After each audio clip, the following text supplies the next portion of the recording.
sabda, barang siapa yang hidup sesudah wafatku, sesudah wafatnya Rasulullah, akan terjadi perselisihan yang banyak, perpecahan yang banyak.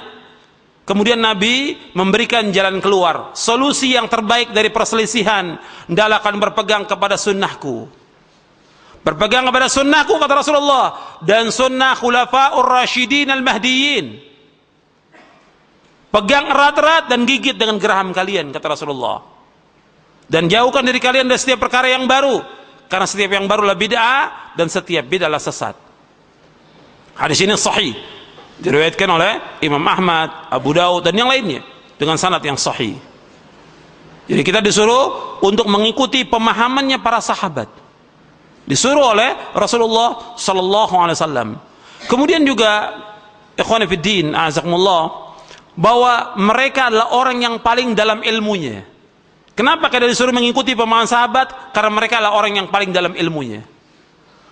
Mereka adalah orang yang paling faham tentang Al-Quran dan Sunnah. Mereka adalah orang-orang yang pertama melaksanakan Quran dan Sunnah sebelum yang lainnya. Mereka yang lebih dahulu beriman, mereka yang lebih dahulu berjihad, mereka yang lebih dahulu berhijrah dan yang lainnya. Maka disebutkan dalam surah Al-Fatah, wa kullan wa'adallahu al-husna, dan semuanya mereka kami janjikan dengan surga. Sebagaimana disebutkan oleh Syekh Abdurrahman bin Nasir As-Sa'di rahimahullah dalam tafsirnya Taisir Karimur Rahman fi Tafsir Kalamil Mannan, ketika menyebutkan ayat ini, wa kullan wa'adallahu al-husna, bahwa para sahabat kami janjikan mereka dengan surga. Sesuai dengan ayat mana? Sesuai dengan ayat dalam surah At-Taubah ayat 100. Dalam surah At-Taubah surah 9 ayat 100, Allah berfirman, was-sabiqunal awwalun minal muhajirin wal ansar walladzina ittaba'uhum bi ihsan radhiyallahu anhum wa radu'an wa'ada lahum jannatin tajri tahtal anharu khalidina fiha abada dzalikal fawzul azim. Allah sebutkan dalam surah At-Taubah surah 9 ayat 100, dan orang-orang yang terdahulu, yang pertama dari kalangan muhajirin dan ansar, dan orang-orang yang mengikuti mereka dengan kebaikan, Allah redha kepada mereka, mereka pun redha kepada Allah. Allah sediakan bagi mereka surga-surga yang mengalir di bawahnya sungai-sungai, mereka kekal dalamnya selama-lamanya, yang demikian kemenangan yang besar. Jadi para sahabat muhajir dan ansar dijamin oleh Allah dengan surga, dijamin oleh Allah dengan redha. Dan kita, kalau kita ingin mendapatkan keredhaan Allah dan dimasukkan ke dalam jannah, maka kita harus mengikuti jejaknya mereka, jejaknya al-muhajirin dan al-ansar radhiyallahu anhum ajma'in. Kita kembali kepada poin yang ketiga ini. Jadi rujukan dalam memahami Al-Quran dan Sunnah, nas-nas yang menjelaskannya, dan pemahaman salafus saleh, yaitu para sahabat dan orang-orang yang mengikuti mereka dari para imam. Kemudian setelah itu dilihat dari arti yang benar dari bahasa Arab. Jika hal tersebut sudah benar, maka tidak dipertentangkan lagi dengan hal-hal yang sifatnya berupa kemungkinan menurut bahasa. Jadi kita wajib, ini kalau dibahas ini panjang, seperti saya contohkan saja dari sekian banyak contoh, ya, tentang Allah berfirman Ar-Rahmanu 'alal 'arsy istawa, bahwa Allah Ar-Rahman istiwa di atas arsy. Istiwa di atas arsy. Seluruh para sahabat telah ijma bahwa Allah berada di atas arsy. Tidak ada satupun yang mengatakan di antara para sahabat mengatakan Allah itu ada di hati, atau itu Allah ada di mana-mana, atau Allah tidak di atas alam, tidak di luar alam. Tidak ada. Dan tidak ada seorang pun yang mengatakan bahwa istawa diartikan dengan istaula. Tidak ada. Dan dalam lugha bahasa Arab tidak ada yang namanya istawa diartikan dengan istaula, berkuasa. Tidak ada. Makanya yang kita tetapkan apa? Ijma'nya mereka. Sedangkan dalam bahasa ini tidak ada disebutkan dengan artian istaula, berkuasa. Bahwa Allah istiwa di atas arsy, wajib kita tetapkan Allah istiwa di atas arsy. Wajib kita tetapkan. Atau ada orang menggunakan dengan istilah bahwa Allah fi jihah, Allah di jihah. Jihah yang mana yang mereka kehendaki? Jihah yamin, shimal, tahat, fawq, atau di mana? Yang kita pakai bahasa yang sudah tidak syar'i, Yang Nabi pernah nanyakan kepada seorang budak, seorang jariyah, "Aina Allah?" Di mana Allah? Nabi menanyakan kepada seorang budak, "Aina Allah?" Di mana Allah? Dijawab oleh seorang budak, "Fis sama." Allah di atas langit. "Waman ana?" Siapa aku? "Anta Rasulullah." Engkau Rasulullah. Kata Nabi, "A'tiqha fa innaha mu'minah." Merdekakan dia karena dia seorang mukminah. Hadis ini sahih, diriwayatkan oleh Imam Muslim dalam sahihnya, dan juga diriwayatkan oleh para imam ahli hadis yang lainnya dengan sanad yang sahih. Jadi kita wajib menetapkan apa yang Allah dan Rasulnya tetapkan.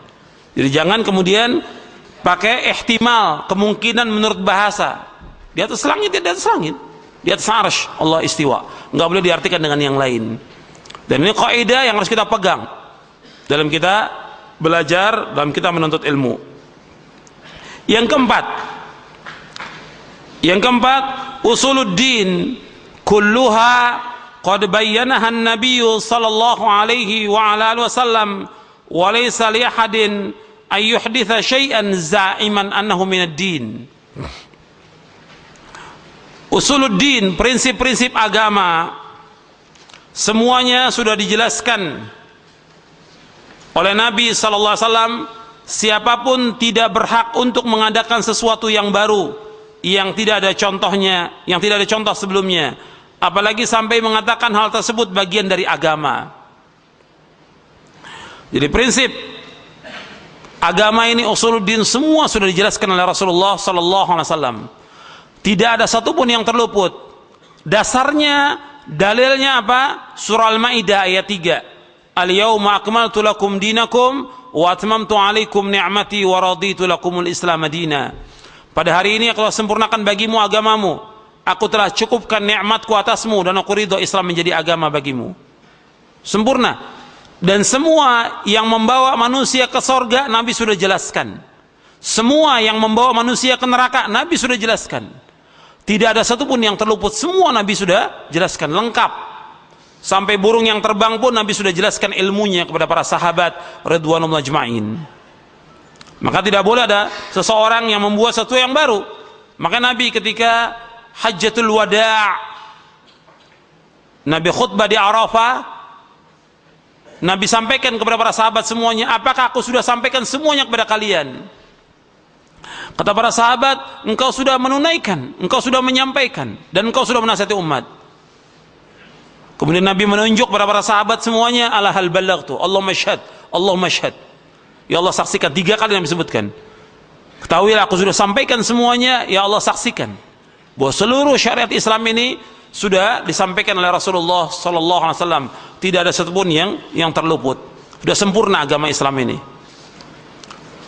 Maka kita wajib untuk taslim dan tidak boleh menambah sesuatu yang baru dalam agama ini. Yang kelima, at-taslimu lillahi wa li rasulih sallallahu alaihi wasallam zahiran wa batinan. Fala yu'aradu syai'un minal kitabi aw as-sunnati as-sahihati biqiyasin wala dhauqin wala kashfin wala qawli syaikhin wala imamin wa nahwi dhalik. Yang kelima, berserah diri, taslim, patuh dan taat hanya kepada Allah dan Rasulnya secara lahir dan batin, dan tidak menolak sesuatu dari Al-Quran dan As-Sunnah yang sahih, baik menolaknya dengan kias, yaitu analogi, perasaan, kasyf, iluminasi atau penyingkapan tabir rahasia sesuatu yang gaib, ucapan seorang syekh ataupun pendapat imam dan yang sepertinya. Jadi poin yang kelima ini, bahwa kita wajib taslim kepada Allah dan Rasulnya lahir dan batin, mutlak. Dan ini yang dijelaskan dalam ayat Al-Quran dan juga sunnah Nabi yang sahih, dan dijelaskan juga oleh para imam. Artinya kita wajib taslim, dasarnya apa? Ayat Al-Quran. Yang pertama dalam surah An-Nisa di ayat 59, "Ya ayyuhalladzina amanu ati'ullaha wa ati'ur rasul wa ulil amri minkum." Wahai orang-orang beriman, taatlah kepada Allah, taatlah kepada Rasul dan ulil amri di antara kamu. Begitu juga dalam surah An-Nisa ayat 65,